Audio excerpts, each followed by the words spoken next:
À présent, en Côte d'Ivoire, 6 journalistes arrêtés pour propagation de fausses informations susceptibles d'inciter les soldats à la révolte, d'après le procureur, ont été relaxés au lendemain de la mutinerie des soldats des forces spéciales dans la localité d'Adiaké. Des soldats revendiquaient des primes. Les informations en question ont été publiées dans Le Temps, Notre Voix, l'Inter, Soir Info et des sites Internet. Les arrestations des journalistes ont provoqué une véritable vague de protestations d'éditeurs de journaux de la Côte d'Ivoire, un pays qui est devenu coutumier des mutineries de soldats des divers corps qui veulent aussi bénéficier des mêmes avantages que les mutins de Bouaké qui, en janvier, ont été payés suite à une révolte.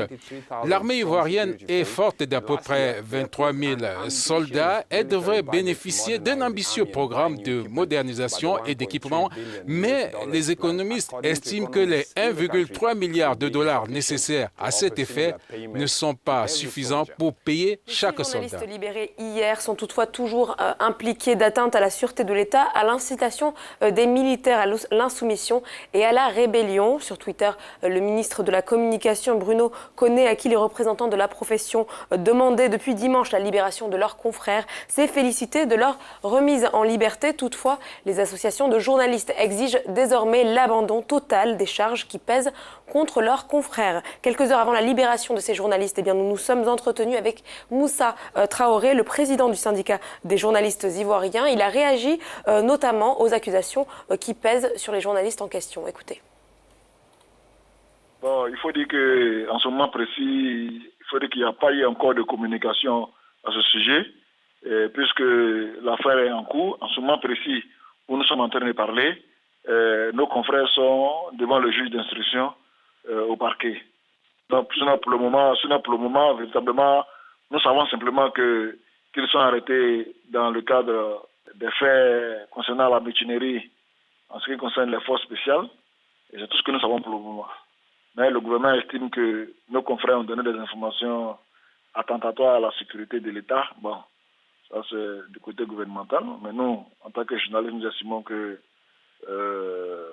la place du journaliste n'est pas en prison et nous estimons que la loi offre des voies à ceux qui sont donnés de réagir. Il y a les droits de réponse, il y a le Conseil national de la presse qui peut être saisi. Et même, je pense que la place du journaliste n'est pas en prison parce que depuis 2004, nous avons obtenu, dans le cadre des libertés fondamentales, que le journaliste ne soit pas mis en prison pour un délit de presse. Et donc ça, je pense que sur ça, nous sommes d'accord. Voilà un peu ce pourquoi l'ensemble des organisations professionnelles des médias en Côte d'Ivoire actuellement n'est pas. Nous sommes actuellement mobilisés pour demander la libération de nos confrères. Et nous lui avons également demandé si leur interpellation était le signe d'un recul de la liberté de presse dans le pays. Écoutez sa réponse. Bon, je pense que pour le moment, comme nos confrères n'ont pas encore été condamnés, ils n'ont pas encore été présentés devant le juge pour être entendus afin que... On nous dit que c'est une procédure qui est en cours. Donc nous espérons que la procédure prendra fin ce soir et que nos confrères recouvrent leur liberté. Mais dans le cas contraire, nous parlons de recul.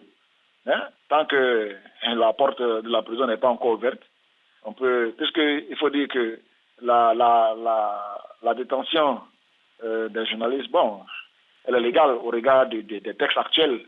Mais je pense que sur le plan de la liberté, elle n'est pas autorisée. C'est pas ce que nous recherchons. Nous avons lutté depuis une vingtaine d'années pour obtenir la dépénalisation des délits de presse. Nous l'avons obtenu dans la loi de 2004. Et dans cette loi, il n'est pas prévu qu'un journaliste aille en prison dans le cadre d'un délit de presse. Et donc là, nous sommes devant un délit de presse et nous estimons que quand le journaliste sera jugé et libéré, il n'est pas normal que pendant la procédure, il soit privé de sa liberté. Voilà le fond du problème pour nous.